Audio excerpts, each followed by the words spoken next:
What's good, y'all? So today we're gonna talk about LeBron James joining the Miami Heat. So LeBron James joined the Miami Heat in 2010. First off, for all the fans that ended up burning his jerseys and everything, y'all, come on now. It's an NBA player. It's not you wasn't in a relationship with him. You was watching him for entertainment. But LeBron James joined the Miami Heat in 2010 and had the hate of the world on his shoulders like no man has ever had before outside of Jesus, okay? And I don't want to hear nothing about that 2017 or 2016, 2017 Kevin Durant, because no, it was not compared to nothing that LeBron had to go through, bro. It was just all eyes was on him and the pressure was on him to see him fail, not to see him succeed. See, we already knew the Warriors was going to win. It already was locked that the Warriors at least had one championship with Kevin Durant, but with LeBron James, it was still an even playing field. Like they was a team that still could be beat.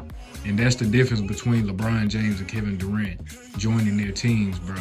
When LeBron James joined the Miami Heat, they wasn't no overpowered team, bro.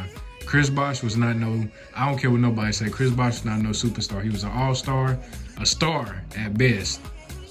But he was an all-star, but he wasn't no superstar. He wasn't putting no team on his back. Yeah, sure, he scored 20 and 10 in Toronto or whatever, but he wasn't no superstar. He wasn't even on the level of even Kevin Garnett. Come on now, let's be real. So LeBron James goes to the Miami Heat, like I said, with the hate of the world on their shoulders and with all Cleveland fans being mad just as if it was Kanye coming out speaking about, you know what I'm saying, other people. I don't want to say their names because I don't want YouTube to do nothing, but it was a lot of hate towards LeBron, and like I said, to see him fail, though, it was more so pressure on him to fail.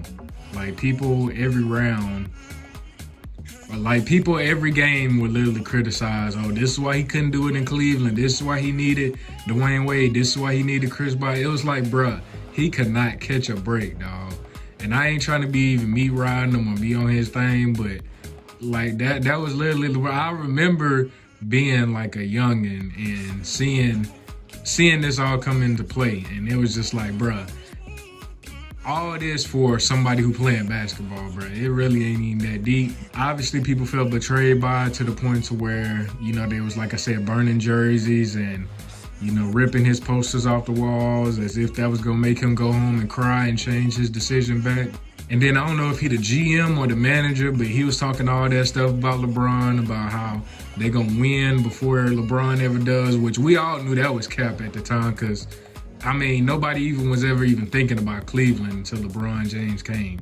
Like, come on now, let's be real. Let's talk facts here. Nobody was ever even thinking about Cleveland until LeBron came and joined, bro. Like, before LeBron James came and joined Cleveland, bro, I'm scoring 50, 1 on 5 against that whole Cleveland roster. Like, you can't name me one person that was on there. Besides, I'll give you a pat, besides Ilgauskas.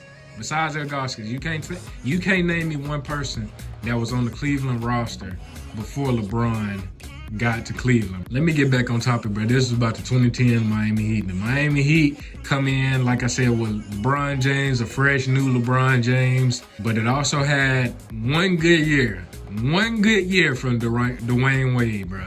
It just had one good year, and then that was it, bro. After that 2010, 2011 Dwayne Wade, bro, Dwayne Wade was just not. You would have thought he was basically the shooting guard version of Joel Embiid his first couple of seasons in the NBA. Alongside with a Chris Bosh, and I mean, if we being honest, a Chris Bosh who wasn't even that consistent within himself. Like, some games, he'll score 20 and 10, and then another game, he'll be 2 and 8. And it's just like, bruh, come on now. Like, that's why I say, like, a big three was even a stretch for that, because it's like, Chris Bosh, I don't view Chris Bosh as good as I don't put Chris Bosh in that category and in that view as a superstar like other people, because like I said, he was just, he wasn't that guy, bro. He wasn't him in Toronto. But he got out to a slow start, but they eventually picked it up, as all new LeBron teams do when they get newly formed or whatever, get off to a slow start and then start picking up the pace. Then they eventually rolled through the playoffs. You know, we thought they was going to get beat by the Bulls, and the Pacers was up and coming, this and that. But like I said, that was just everybody praying on his downfall. That wasn't us being realistic. I mean, the Bulls is probably realistic, but other than that, outside the Bulls, bro, wasn't nobody really threatening the Miami Heat. And that's why I say, like, they actually had people threatening them, bro. And that's the difference between him and Kevin Durant. I ain't even keep trying to go back to Kevin Durant, but I just hate when people use that comparison, bro, because LeBron did not ruin the league with joining the Miami Heat, bro. And so then he comes up to the Mavericks. I ain't even gonna make no excuses for that series, bro. That was the worst I've ever seen LeBron, dog. Even as a 10-year-old watching that. Was I 10 or was I? Yeah, I was 10. Even as a 10-year-old just watching that, bro, I was just like, ain't no way this man went from putting up every shot dang near in the regular season. I guess taking on that role as more of a scorer, and then he get to the finals, and he don't know how to play basketball no more. Like, he passing up open shots. He scared to shoot in front of. He scared to drive the ball on Dirk Nowitzki. Dirk Nowitzki is 7 foot, but he play like he's 6'3", bro. Come on now, let's be real, bro. I mean, the post game, yeah, sure, that was, he used his height to his advantage, but outside of that, like, he was not fast, he was not athletic, he was not quick. You can't tell me that LeBron can't drive by him and go for at least 35, 8 and 8 on Dirk Nowitzki, bro. And to just be passing up shots and just act like he didn't know what he was doing, bro, that first year in Miami. And I guess just letting the pressure get to him to the point to where he didn't want to make Dwayne Wade feel like he had to take a back seat in order for them to, he didn't just want to come there and take over the team. I guess that's what his mindset was at the time. But yeah, then they lose to the Dallas Mavericks, and oh man, was everybody wilding about that, bro.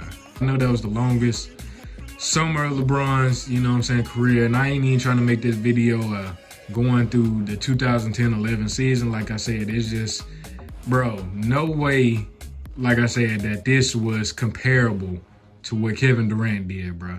So LeBron changing the NBA and, he probably did change it in terms of giving superstars the actual, nowadays, superstars don't even stay on teams enough to, build no more.